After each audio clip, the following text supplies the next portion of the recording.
ഇതുപോലെ മനോഹരമായ ഒരു പൂവ് ഉണ്ടാക്കാം.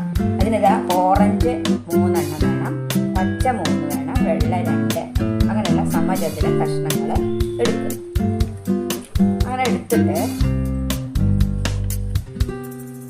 ഇത് ഇങ്ങനെ കോണ് മടക്കുക, നിവർത്തുക, വീണ്ടും കോണിലേക്ക് മടക്കുക.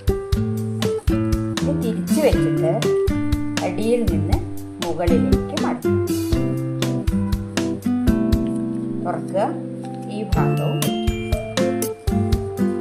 നമ്മൾ പിടിച്ചിട്ടുണ്ടെങ്കിൽ നമുക്ക് എന്താ വേണ്ടത്? ത്രികോണാണ്.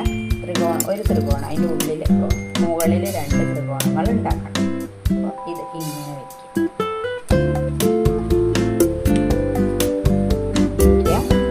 അതുപോലെ ഈ ഭാഗവും ഇങ്ങോട്ട് വയ്ക്കുക. ഇനി വേറെ എളുപ്പമുണ്ട്. ഇങ്ങനെ പിടിച്ചിട്ട് നമ്മൾ തിരിച്ച് വെച്ചിട്ട് ഇങ്ങനെ മടക്കിയില്ലേ, ഇവിടെ നിന്ന് ഇങ്ങോട്ട് മടക്കി, അതുപോലെ ഇങ്ങോട്ടും മടക്കി. ഇതാ ഈ 2 കോണുകളുണ്ടല്ലോ, ഈ 2 കോണുകൾ ഇതാണ് കൂട്ടി പിടിച്ചാൽ മതി. ഇങ്ങനെ.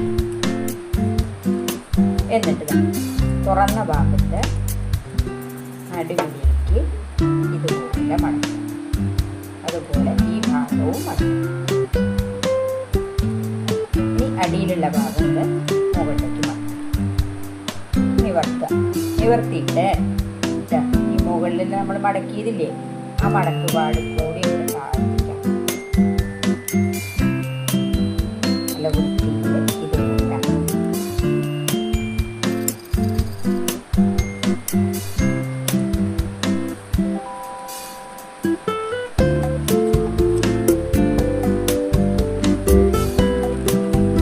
അങ്ങനെ നമ്മൾ 8 കഷ്ണങ്ങളും ഇതുപോലെ മടക്കുക.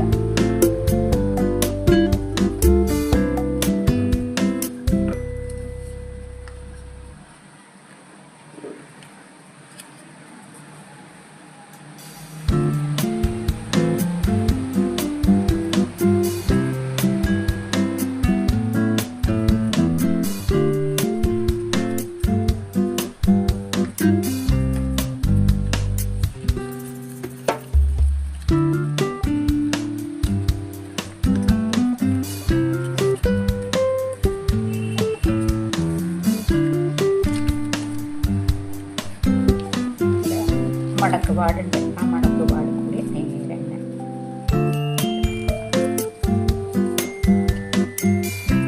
ഇനി നമ്മൾ ഓറഞ്ച് ഇങ്ങനെ വയ്ക്കുക. ഇവിടെ ഒപ്പം വരാൻ ശ്രദ്ധിക്കുക. ഓറഞ്ച് വയ്ക്കുക, പിന്നെ ഇവിടെ ഒരു വെള്ള അതുപോലെ ഒരു വെള്ള എന്നിട്ട് ഒട്ടിക്കുക. ഈ 3 അവസാനത്തത് ഒട്ടിക്കുമ്പോൾ 2 ഉണ്ടല്ലോ, 1 ഇതിലും ഇതുമ്പിലും ഒട്ടിക്കുക, 1 ആദ്യം നമ്മൾ വെച്ചല്ലേ അതിലേക്കും ഒട്ടിക്കുക. ഒന്ന് ഒട്ടിച്ചു. ഇവിടെ ഉള്ളത് ഇതിൻ്റെ മുകളിലേക്കാക്കിയിട്ട് ഒട്ടിക്കുക.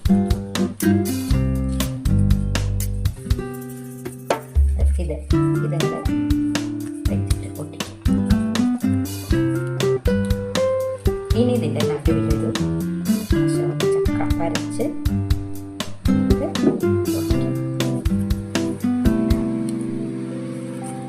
അപ്പോൾ ഇങ്ങനെ വേണമെങ്കിൽ നമുക്ക് ബാഡ്ജായിട്ട് ഉപയോഗിക്കാം. അല്ലെങ്കിലോ ഇതുപോലെ വടി വെച്ചിട്ട് നമുക്ക് ഉപയോഗിക്കാം. ഇങ്ങനെ വേണ്ടെച്ചാൽ നമുക്ക് ഉപയോഗിക്കാൻ പറ്റും. വേഗത്തിലുണ്ടാക്കാം. എല്ലാവരും ഉണ്ടാക്കി നോക്കും.